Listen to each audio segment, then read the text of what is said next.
Nous allons poursuivre la lecture dans Colossiens chapitre 2, à partir du verset 1. Colossiens 2, à partir du verset 1.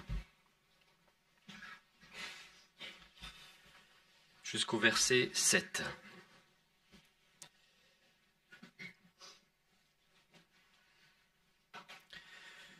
Donc c'est Paul qui écrit bien sûr à l'église de Colosse. « Je veux en effet que vous sachiez quel grand combat je soutiens pour vous, pour ceux de Laodicée et pour tous ceux qui n'ont pas vu mon visage, afin que leur cœur soit consolé,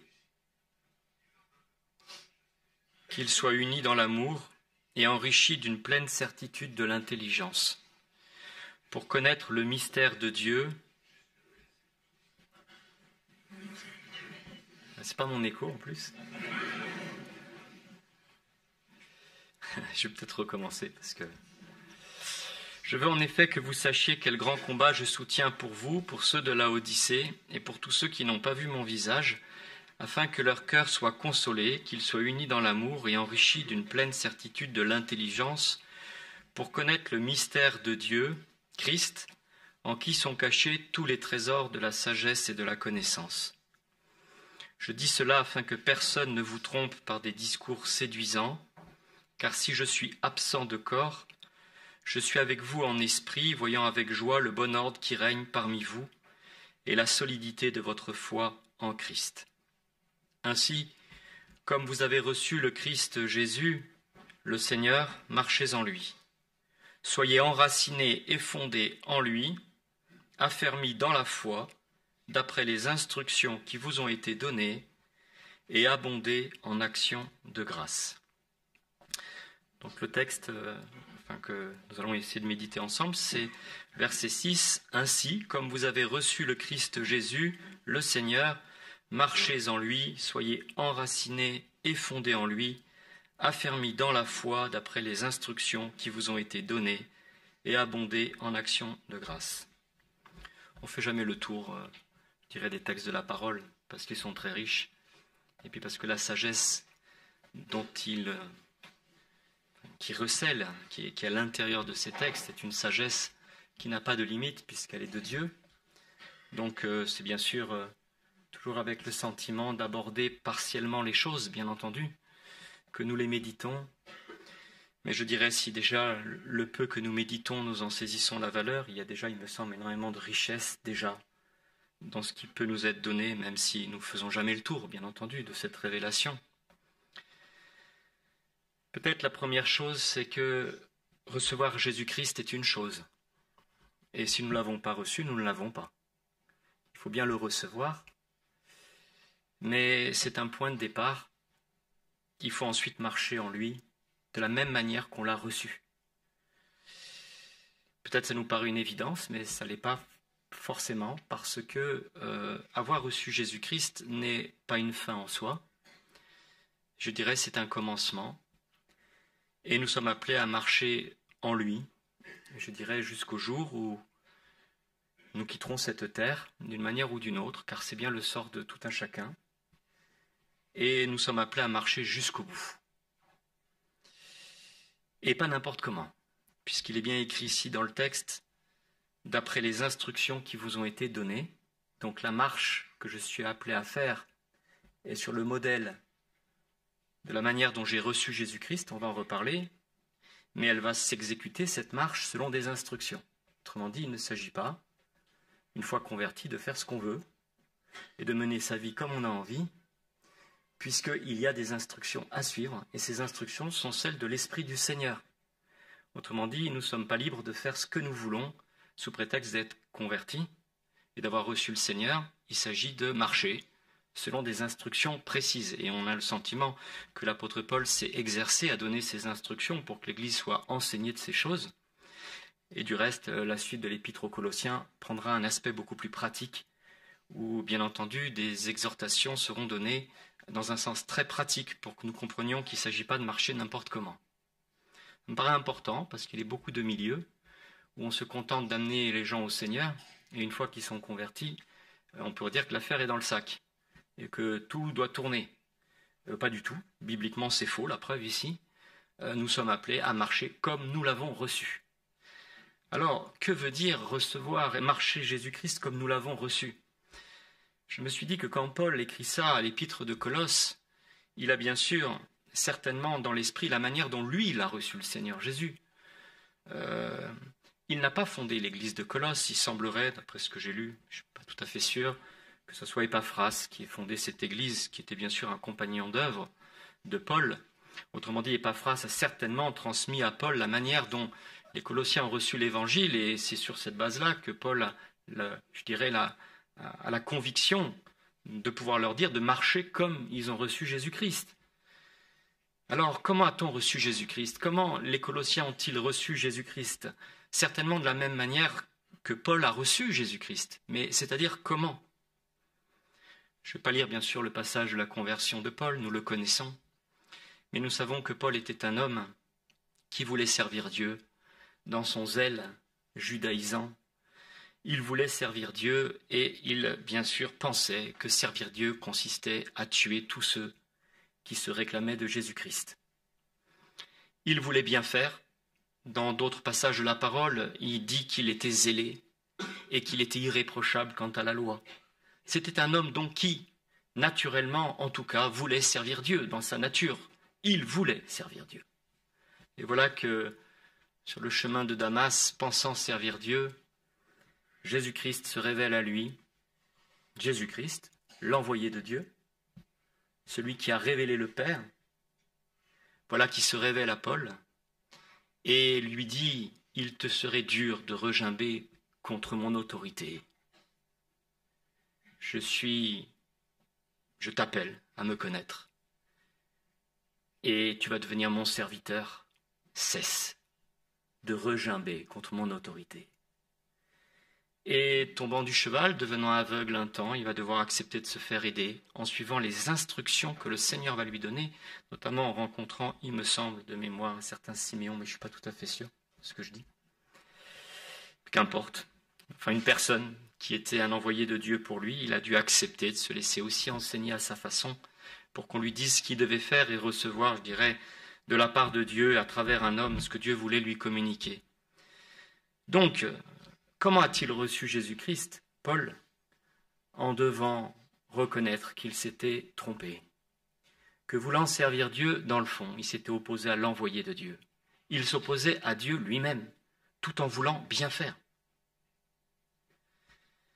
C'était l'expérience de Paul, mais notre expérience peut, selon notre parcours, être différente. Peut-être que parmi nous, certains n'ont jamais voulu servir Dieu, voire même ils étaient totalement opposés à Dieu.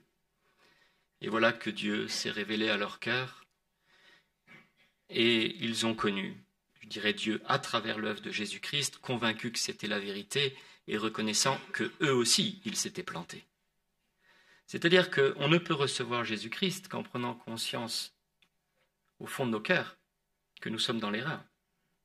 Soit parce que nous n'avons jamais cherché à vouloir servir Dieu et que nous nous sommes donnés au monde, je dirais à fond, peut-être dans un esprit de révolte, révolté contre Dieu, mais dans le fond saisi un jour par Dieu et reconnaissant que nous nous sommes trompés et que nous nous sommes opposés dans le fond au salut de Jésus-Christ et qu'aujourd'hui Jésus-Christ m'appelle à le recevoir.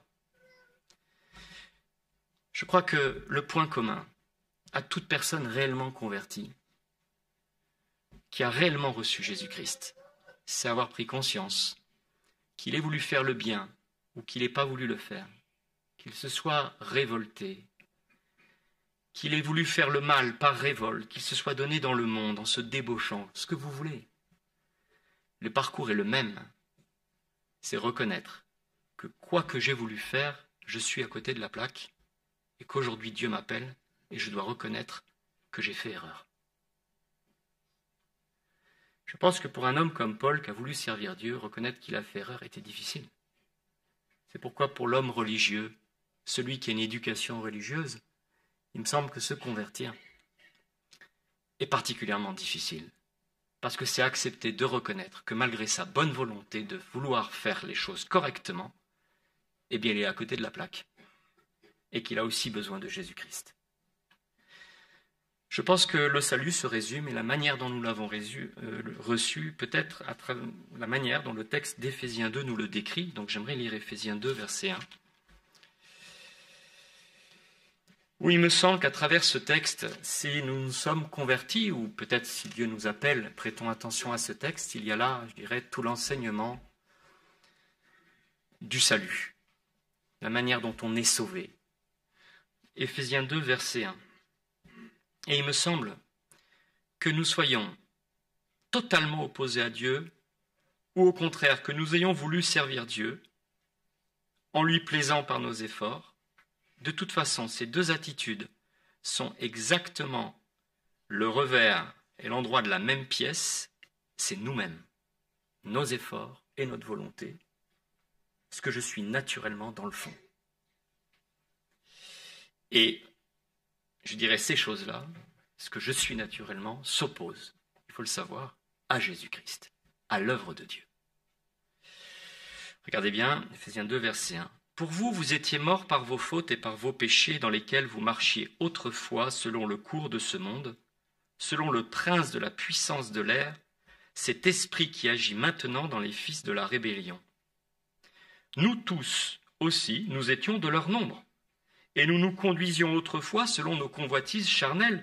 Nous exécutions les volontés de notre chair et de nos pensées, et nous étions par nature des enfants de colère comme les autres. Que je sois, je dirais, peux me conduire, selon les volontés de ma chair, dans l'aspect religieux de ma chair, comme dans l'aspect totalement irreligieux de ma chair. Ça reste la chair. Et tant que c'est ma chair, c'est pas de Dieu. C'est moi, dans ma nature. Dans ce qu'elle peut avoir d'horrible comme ce qu'elle peut avoir de belle. Mais Dieu est riche en miséricorde et à cause du grand amour dont il nous a aimés, nous qui étions morts par nos fautes, il nous a rendus à la vie avec le Christ. C'est par grâce que vous êtes sauvés. Il nous a ressuscités ensemble et fait asseoir dans les lieux célestes en Christ Jésus, afin de montrer dans les siècles à venir la richesse surabondante de sa grâce par sa bonté envers nous en Christ Jésus. C'est par la grâce en effet que vous êtes sauvés, par le moyen de la foi. Cela ne vient pas de vous. Il n'y en a aucun d'entre nous qui naturellement était disposé à suivre Dieu. Aucun. Même si nous avons voulu bien faire. Cela ne vient pas de vous, c'est le don de Dieu.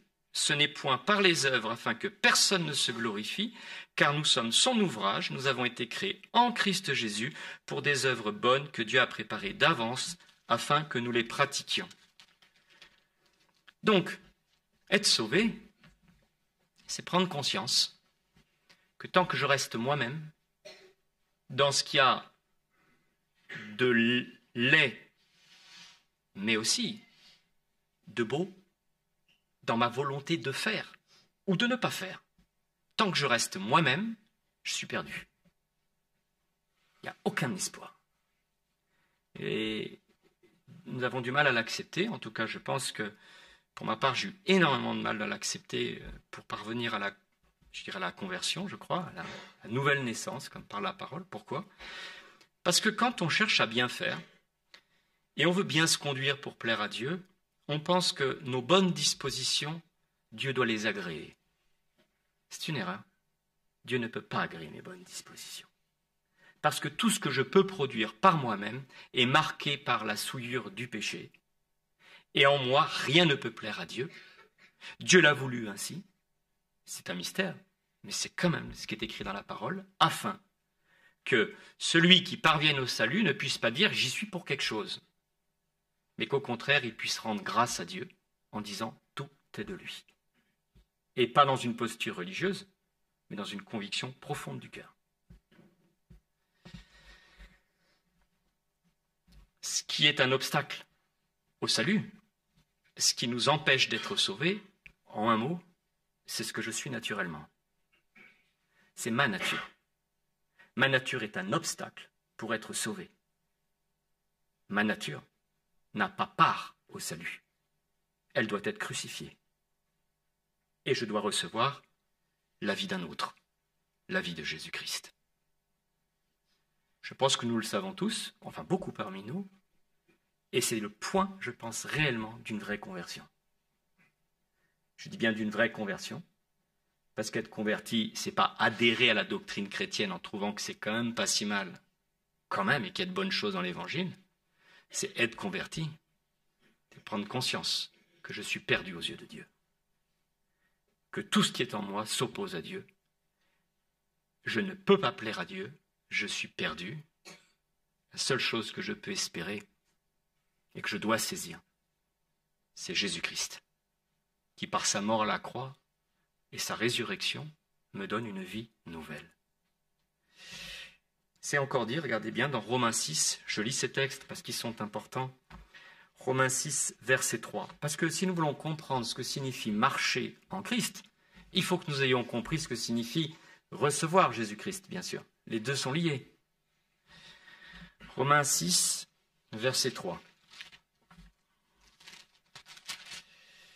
Ignorez-vous que nous tous, qui avons été baptisés en Christ Jésus, c'est en sa mort que nous avons été baptisés.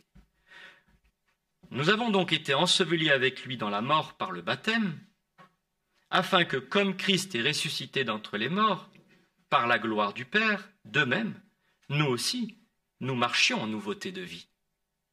En effet, si nous sommes devenus une même plante avec lui par la conformité à sa mort, nous le serons aussi par la conformité à sa résurrection.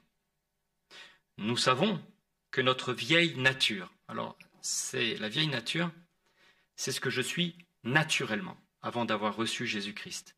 Autrement dit, la parole dit encore, c'est ma chair. C'est tout ce que je suis, je dirais, depuis ma naissance, sans intervention de Dieu. C'est ça, hein, je dirais, ce que la parole appelle le vieil homme, la vieille nature, la chair.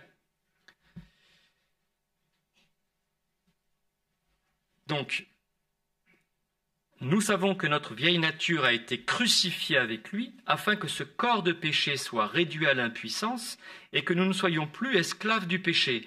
Car celui qui est mort est quitte du péché. Or, si nous sommes morts avec Christ, nous croyons que nous vivrons avec lui. Sachant que Christ, ressuscité d'entre les morts, ne meurt plus, la mort ne domine plus sur lui, car il est mort, et c'est pour le péché qu'il est mort une fois pour toutes, et maintenant qu'il vit, il vit pour Dieu. Ainsi vous-même, considérez-vous comme morts au péché et comme vivants pour Dieu en Christ Jésus. Donc, le baptême, je dirais par immersion, c'est-à-dire le baptême tel qu'on le pratique dans nos milieux, est bien sûr simplement le témoignage d'un baptême d'une réalité spirituelle. Mais c'est important quand même de se le rappeler, c'est-à-dire que quand on baptise quelqu'un, on le met dans l'eau, et bien sûr, ça signifie quoi? Qu'il est mort, il accepte, il reconnaît qu'il meurt avec Jésus-Christ, dans sa nature.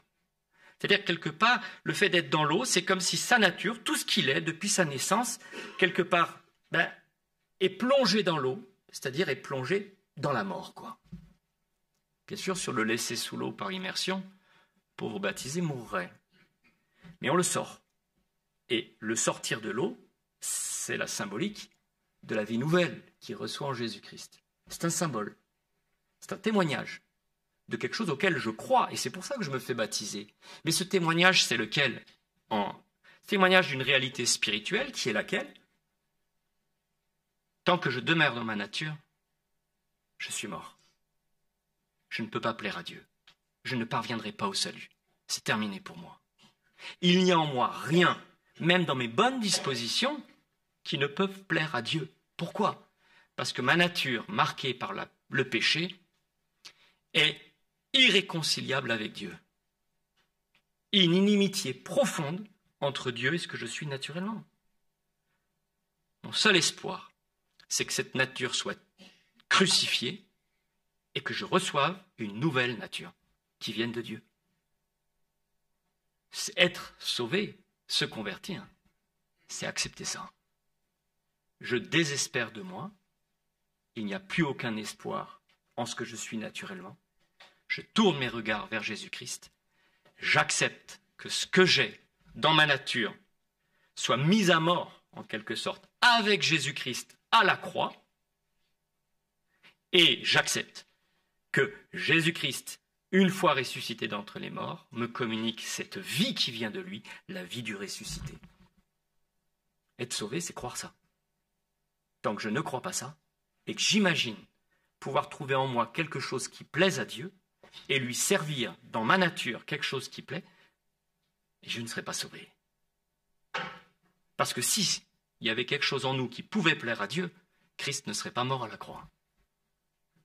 Il faut bien le comprendre. En tout cas, c'est ça le début. C'est ça recevoir Christ. C'est avoir accepté cette réalité-là. Mais je suis appelé à marcher dans cette réalité. Et c'est ce que j'aimerais un peu dire maintenant. Alors c'est tellement vaste, marcher en Christ. Comment vous l'expliquer? Mais il y a deux choses qui me parlent et je voudrais vous communiquer. La première, c'est cette réalité qui dit ici au verset 11, « Ainsi vous-même considérez-vous comme morts au péché et comme vivants pour Dieu en Christ Jésus. » Il y a longtemps, quand je lisais ces textes, c'était peu de temps après ma conversion, je crois, ça me scandalisait ce texte. Parce que j'examinais ma vie et tout ce que je ressentais et je me disais, mais comment il peut être écrit « Considérez-vous comme mort au péché » alors que moi, j'ai le sentiment que ma chair est plus que vivante et que je suis pécheur et que je pêche encore. Je veux dire, c'est schizophrénique, cette affaire ou quoi? J'avais le sentiment, si vous voulez, que mais comment je peux me considérer comme mort au péché alors que tous les jours, j'ai le spectacle désolant de ce que je suis, quoi. J'étais converti. J'avais cru en Jésus-Christ. Et, si vous voulez, j'étais scandalisé parce que j'étais moi-même. J'étais en plus quelqu'un, c'est un peu personnel ce que je dis, mais pour que vous puissiez comprendre comment je l'ai vécu, comment Dieu m'a parlé. En plus, j'étais quelqu'un, si vous voulez, d'assez réservé et assez timide et très mal dans ma peau. Je craignais les relations humaines, bizarrement. Le contact avec les personnes me troublait beaucoup. J'avais toujours le sentiment d'une insuffisance profonde en moi-même et d'une difficulté à rentrer en contact, je sais pas, quelque chose d'incompréhensible. Il y a parfois, si vous voulez, dans la réalité de notre nature profonde, des choses incompréhensibles. Des douleurs, des angoisses, des incapacités qu'on vit. Et on a beau essayer d'être autrement, on n'y arrive pas. Alors, il faudrait faire semblant, mais impossible, quoi. Et j'étais un peu désespéré, surtout que j'étais converti. Et que j'avais pris conscience qu'il fallait que je serve le Seigneur. Et je me disais, au fond de moi-même, comment servir Dieu et aimer l'Église et aimer les autres, alors qu'au fond de moi-même, j'ai le sentiment que j'ai peur de rentrer en contact avec les gens. Je ne vais pas y arriver, quoi. J'avais peur de moi. Et les contacts avec les autres m'angoissaient au plus haut point. Et j'avais crié à Dieu en disant, mais Seigneur, tu m'appelles à te servir, et voilà que je suis un handicapé de la vie, quoi. Je suis handicapé dans mon psychisme. Comment vais-je faire? À l'époque, je faisais le devoir de formation sur le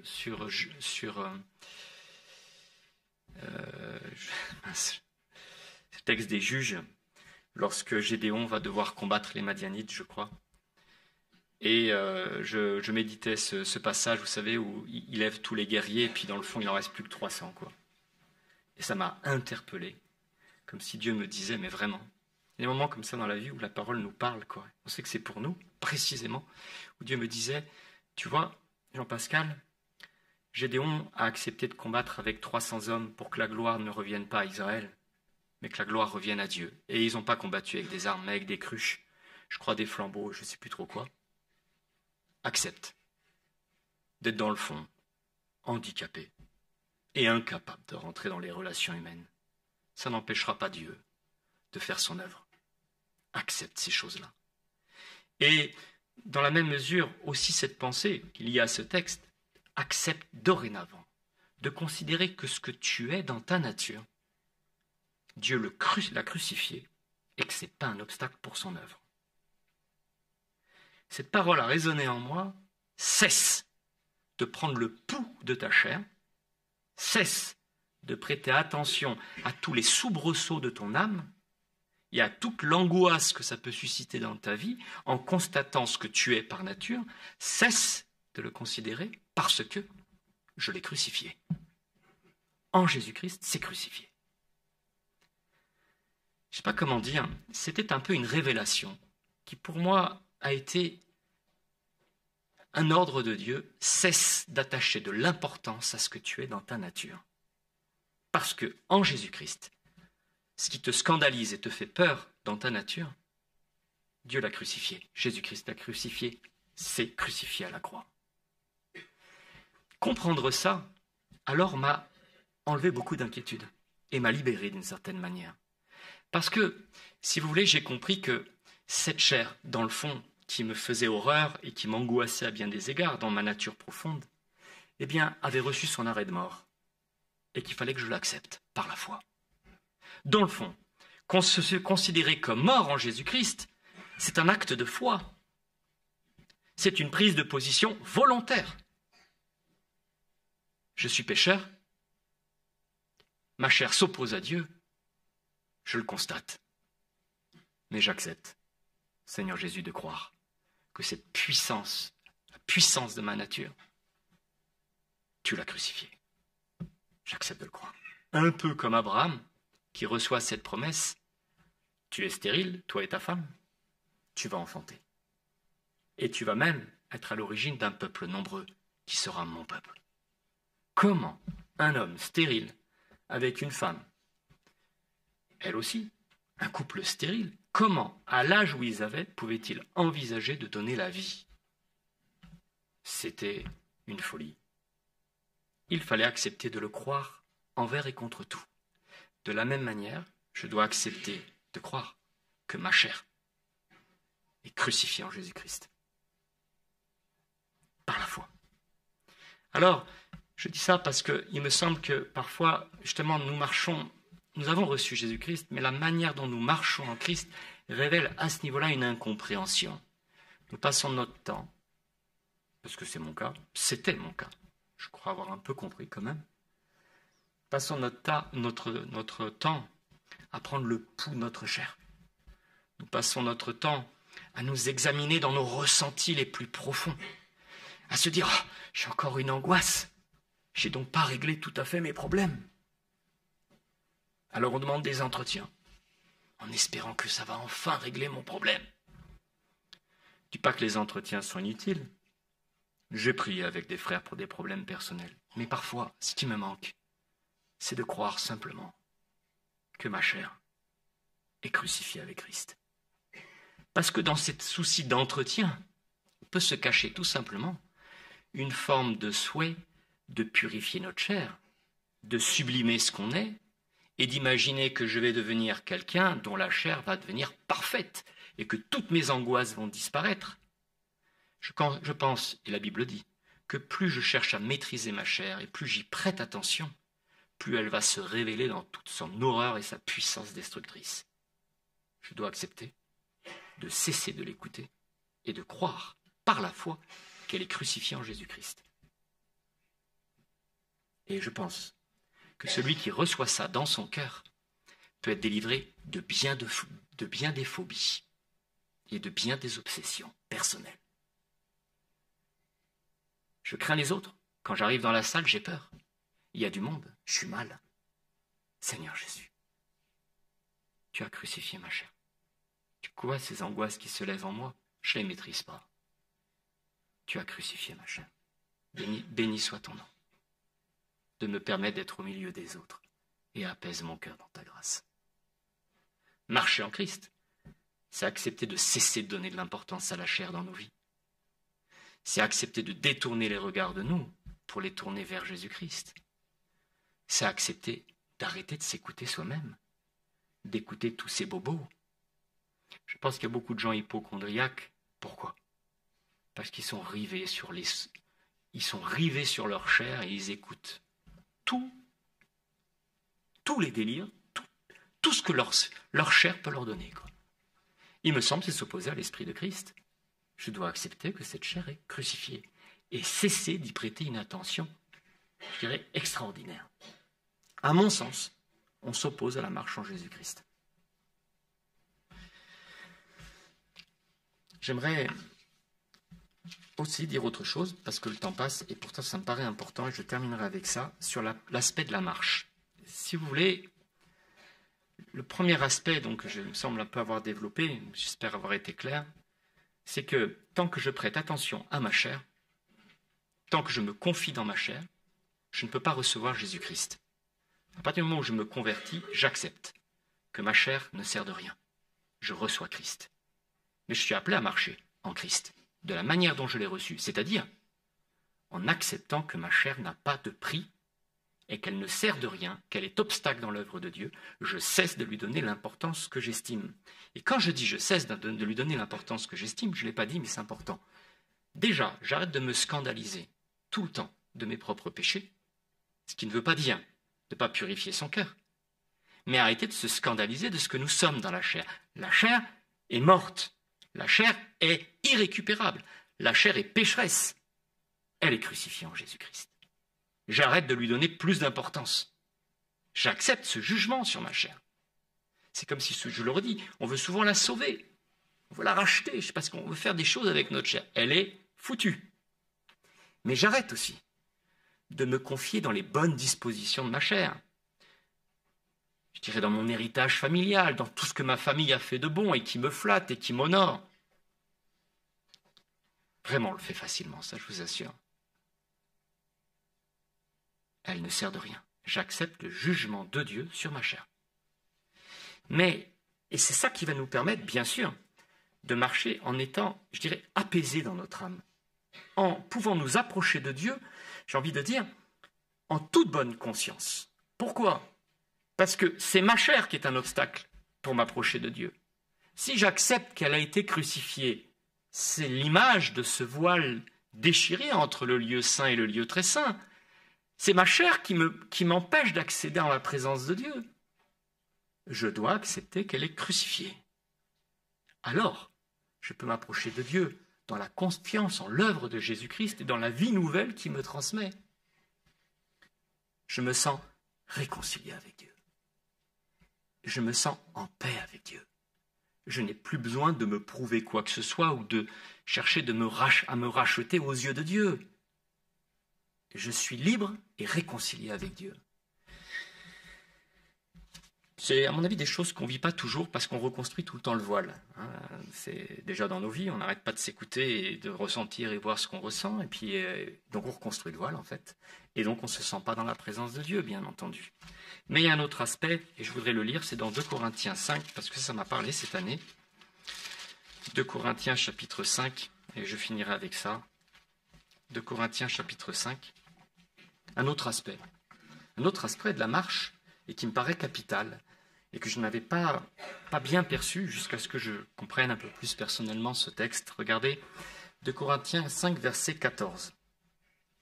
« Car l'amour du Christ nous étreint, nous qui avons discerné ceci, un seul est mort pour tous, donc tous sont morts. Il est mort pour tous afin que les vivants ne vivent plus pour eux-mêmes, mais pour celui qui est mort et ressuscité pour eux. Ainsi, dès maintenant, nous ne connaissons personne selon la chair. Mais si nous avons connu Christ selon la chair, maintenant, nous ne le connaissons plus de cette manière. Si quelqu'un est en Christ, il est une nouvelle créature. Les choses anciennes sont passées, voici toutes choses sont devenues nouvelles. Et tout cela vient de Dieu qui nous a réconciliés avec lui par Christ et qui nous a donné le service de la réconciliation. Car Dieu était en Christ, réconciliant le monde avec lui-même, sans tenir compte aux hommes de leurs fautes, et il a mis en nous la parole de la réconciliation. Nous sommes donc ambassadeurs pour Christ, comme si Dieu exhortait par nous. Nous vous en supplions au nom de Christ, soyez réconciliés avec Dieu. Celui qui n'a pas connu le péché, il l'a fait devenir péché pour nous, afin que nous devenions en lui justice de Dieu. Je suis réconcilié avec Dieu, je le redis, parce que ma chair, ce que je suis naturellement, ne compte plus aux yeux de Dieu. Elle a été crucifiée, et c'est la nature de Christ qui habite mon cœur. C'est ça qui rend possible la réconciliation avec Dieu qui est saint. Tant que je demeure dans ma chair et que je n'ai pas reçu la vie de Jésus-Christ, je suis, je dirais, incompatible avec Dieu, je suis dans l'inimitié avec Dieu, je suis, je dirais, impossible d'être en communion avec Dieu. Et dès que je reconstruis, je dirais, ma confiance en la chair, je me sépare à nouveau de Dieu. Je recrée le mur d'inimitié entre lui et moi. Car, je dirais, je ne suis réconcilié en Dieu que par la vie nouvelle qu'il me donne et en acceptant la crucifixion de la chair. C'est bien comme ça. Mais il y a plus que ça. Et c'est ça, j'ai trouvé ça extraordinaire. C'est que j'ai été surpris ce que dit Paul ici dans ce texte. Il dit « Ainsi dès maintenant, nous ne connaissons personne selon la chair. Même si nous avons connu Christ selon la chair, maintenant nous ne le connaissons plus de cette manière. » Et là, j'ai été surpris parce que, si vous voulez, moi j'ai souvent pensé que si j'avais connu Jésus-Christ dans la chair, ça m'aurait quand même un peu aidé. Je l'aurais vu. Nous venons trop tard. Nous ne verrons pas Jésus-Christ dans la chair. Paul ne l'a pas vu. Mais en fait, ça ne sert à rien de connaître Jésus-Christ dans la chair. Parce que ce n'est pas de cette manière-là que je suis appelé à le connaître. Je suis appelé à connaître Jésus-Christ par l'Esprit qui fait habiter dans mon cœur, qui est l'Esprit du ressuscité. Et Christ est dans la gloire de son Père. Et même Jean, qui a connu Jésus-Christ dans sa chair, et si je lis bien l'Évangile, on l'appelait le disciple que Jésus aimait. Donc il a connu Jésus-Christ, une certaine proximité à Jésus-Christ particulière. Quand sur l'île de Patmos dans l'Apocalypse, il y a une révélation de Jésus-Christ, ce n'est pas Jésus-Christ selon la chair qu'il a connu, qu'il a vu. Il est tombé par terre devant la révélation de Christ, dans sa gloire. Donc, ce n'est pas connaître Jésus-Christ selon la chair qui est un atout, même s'il était parfait. La chair ne sert de rien. C'est connaître Jésus-Christ autrement que je suis appelé aujourd'hui, par l'Esprit de Dieu. Mais Paul va plus loin. Il dit « Nous ne connaissons personne selon la chair ». Et là, ça m'a parlé. Parce qu'à partir du moment où mes frères et sœurs dans l'Église, quand je les observe, je ne vois que leur chair, et que ce qui sont dans leur nature éclabousse à mes yeux, si je ne considère que ça, alors je construis un mur d'inimitié entre eux et moi. Parce que tous ceux qui reconstruisent et qui considèrent la chair, ou qui lui donnent de la valeur, ou qui au contraire, je dirais, la méprisent, je ne sais pas comment on peut dire, on peut aduler quelqu'un dans l'Église, c'est reconstruire le mur d'inimitié. Je peux aussi être scandalisé par ce qu'est mon frère dans l'Église et trouver que c'est une honte, et je dirais, ne voir que ça.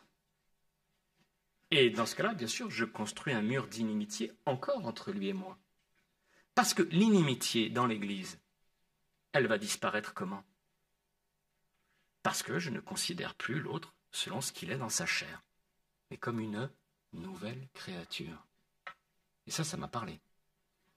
Parce que je pense que dans nos relations d'Église, souvent, eh bien, et surtout, nous avons appris, si vous voulez, à dénoncer les œuvres de la chair. Ce qui est biblique, bien entendu. Mais nous utilisons notre petit scalpel spirituel pour disséquer mon frère, qui est devant moi. Les pasteurs qui sont devant sont analysés sur toutes leurs coutures pour voir quelle est la faiblesse et leurs petits problèmes encore qui résident. Nous, qui sommes plus instruits, nous jugeons de tout, parce que l'homme spirituel juge de tout, vous comprenez? C'est écrit dans la Bible. Alors, fort de toutes nos convictions religieuses et de tout ce que nous avons compris sur les liens et tout ce que je ne sais dans la parole, nous le regardons et nous disons « Oh, ça c'est son héritage. Oh, de toute façon dans cette famille ils sont comme ça. Oh ben on les connaît bien ceux-là. De toute façon, je le connais depuis son enfance, c'est un colérique celui-là. » Et nous l'avons étiqueté, estampillé, colérique, prétentieux. Où est l'œuvre de Christ là-dedans? Je ne considère que la chair, que la nature de mes frères. Je les ai foutus dans une boîte. Ils n'en sortiront jamais. C'est un intellectuel. Il ne recevra jamais rien de Dieu, celui-là. Parce que c'est un raisonneur. Foutu. Il ne sera jamais un homme spirituel. Avec ce regard-là, nous détruisons les relations dans l'Église. Nous ne cessons de construire des murs de séparation entre nous. Ce n'est que l'inimitié qui va régner bientôt, parce que nous sommes incapables de discerner chez notre frère l'œuvre de Dieu. Nous ne la voyons peut-être même pas. Il n'y a que ces erreurs dans sa chair, dans ce qu'il est naturellement, qui sautent à nos yeux et qui ont de l'importance, et donc il est tellement jugé par nous que de toute façon, je ne suis pas prêt à me remettre avec lui. Toute réconciliation est impossible. Car la réconciliation est possible dans la mesure où je cesse de donner à la chair, là, de l'importance. Dans ce qu'elle a de bien, comme ce qu'elle a de mal, je dois cesser de regarder mon frère et ma sœur dans l'Église en ne voyant de lui que sa nature. Quand il est dit dans la parole, l'homme spirituel juge de tout. Alors je vous donne un exemple parce que je connais un ami, alors il n'est pas dans la mission, donc pas besoin d'imaginer quoi que ce soit, mais c'est un homme qui, si vous voulez, a été scandalisé à cause de la conduite de certaines personnes dans son Église. Et il s'est fait, si vous voulez, plus ou moins mis de côté par ces personnes dans l'Église, alors qu'il était un ancien qui avait participé notamment à la fondation de cette Église. Et il était choqué par la conduite des jeunes, mais vraiment choqué, scandalisé. Alors moi, je n'avais pas l'autre partie, donc je ne savais pas trop que penser, mais il était vraiment scandalisé, blessé, je pense réellement blessé, en tout cas ça c'est sûr. Et si vous voulez, il me disait que c'était des petits prétentieux, etc. Enfin, il m'expliquait les choses comme ça. Et si vous voulez, pour lui, ils étaient foutus parce que de toute façon, ils étaient pécheurs. Et il me disait, l'homme spirituel juge de tout. Alors, l'homme spirituel juge de tout. Je lui dis, est-ce qu'il est spirituel? Bon, j'en sais rien, moi, en fait. Parce que c'est que l'homme spirituel qui juge de tout. C'est-à-dire l'homme conduit par l'Esprit de Dieu, bien entendu. Et puis j'ai regardé le texte corinthien où il est dit que l'homme spirituel juge de tout. Mais quand il est dit qu'il juge de tout, c'est pas pour juger les frères. C'est pas dit du tout dans ce sens-là. Quand il dit que l'homme spirituel juge de tout et qu'il est jugé par personne, c'est-à-dire qu'il est capable de juger de ce que Dieu a donné dans sa grâce. C'est-à-dire la sagesse de Dieu, mystérieuse et cachée. En fait, l'homme spirituel qui juge de tout, l'homme spirituel, ce n'est pas celui qui est capable de discerner chez les uns et les autres tous les problèmes qu'il a. Oh là là, lui, il a un problème comme ça. Oui, oh là là, lui, il est menteur. C'est un menteur. Vous savez, le discernement, ça existe, je suis d'accord. Mais l'homme spirituel, c'est surtout celui qui est capable qui comprend, si vous voulez, ce que Dieu nous donne dans sa grâce. C'est bien ça le texte de Corinthiens, vous le verrez. C'est que l'homme spirituel qui a un jugement exercé, ça ne concerne pas pour juger ses frères quant à ce qu'ils sont dans leur nature. C'est pour juger de ce que Dieu donne dans sa grâce. C'est-à-dire qu'il comprend l'œuvre de Dieu. Parce qu'il a l'Esprit de Dieu et qu'il n'y a que l'Esprit de Dieu qui juge des choses de Dieu. Alors il l'a. Mais ce n'est pas celui qui, si vous voulez, a disséqué le frère, quoi. J'ai pas l'impression des fois que notre jugement, soi-disant d'homme spirituel, ça consiste, si vous voulez, à éviscérer, disséquer mon frère, quoi. Puis à la fin, comme on fait dans les livres de botanique ou d'entomologie, on met en latin le nom de la personne. Les pièces buccales collées dans tous les sens, la fleur écrabouillée, tout est bien rangé, collé. Puis on a mis en latin le nom de la personne. Puis on met ça dans un bouquin, consultable en bibliothèque. On connaît tout de lui. Sauf que je ne suis pas appelé à connaître mon frère comme ça. Moi, je suis appelé à le reconnaître comme un enfant de Dieu et comme une nouvelle créature en Christ. C'est qu'en considérant mon frère comme ça que la réconciliation est possible entre nous. Parce qu'à partir du moment où je ne considère que ses fautes et je cherche à les scruter pour montrer qu'il n'est pas si spirituel que ça, eh bien, je construis des murs de division. Et il ne faudra pas s'étonner que l'Église se détruise. Alors prêtons attention, même si chez mon frère il y a quelque chose qui me scandalise parce que je m'attendais à ce qu'il soit plus grand que ça et que dans le fond il est pécheur, il reste mon frère en Christ. À moins qu'il devienne un hérétique fini, tant qu'il accepte l'œuvre de Jésus-Christ toujours et encore, il reste mon frère en Christ. Et je suis appelé, non pas à considérer à ce qu'il est dans sa chair exclusivement, même s'il faut user de discernement parfois, mais à ne jamais oublier qu'il est une nouvelle créature en Jésus-Christ. Et j'accepte de le regarder ainsi. Je ne sais pas jusqu'où il faut comprendre ce texte de Paul. Je ne connais plus personne selon la chair. Ça fait réfléchir quand même. Comment le vivons-nous dans l'Église entre nous? On peut prier pour terminer.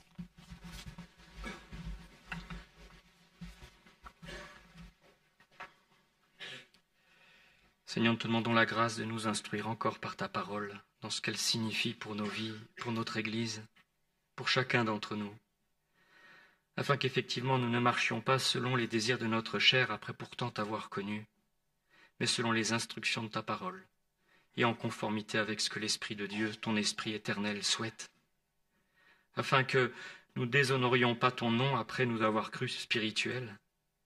Oh Seigneur, pardon pour tant de prétentions, alors qu'il y a tant de désordre autour de nous et nous provoquons tant d'inimitié parmi nous.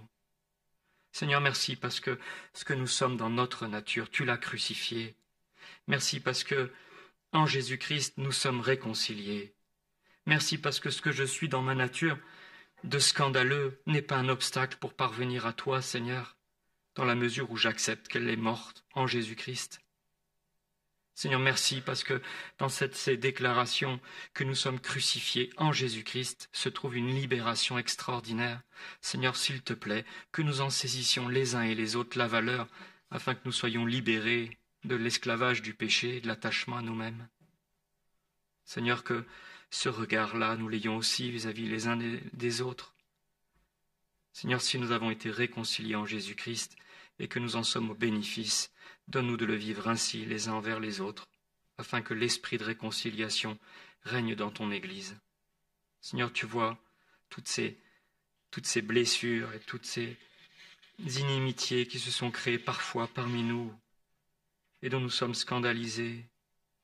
Oh Seigneur, que la contemplation de tes œuvres, de ce que tu as fait, Seigneur Jésus, nous conduise à cette réconciliation qui paraît si compliquée. Elle est possible en Christ. Nous voulons le croire par la foi. Au nom de Jésus. Amen.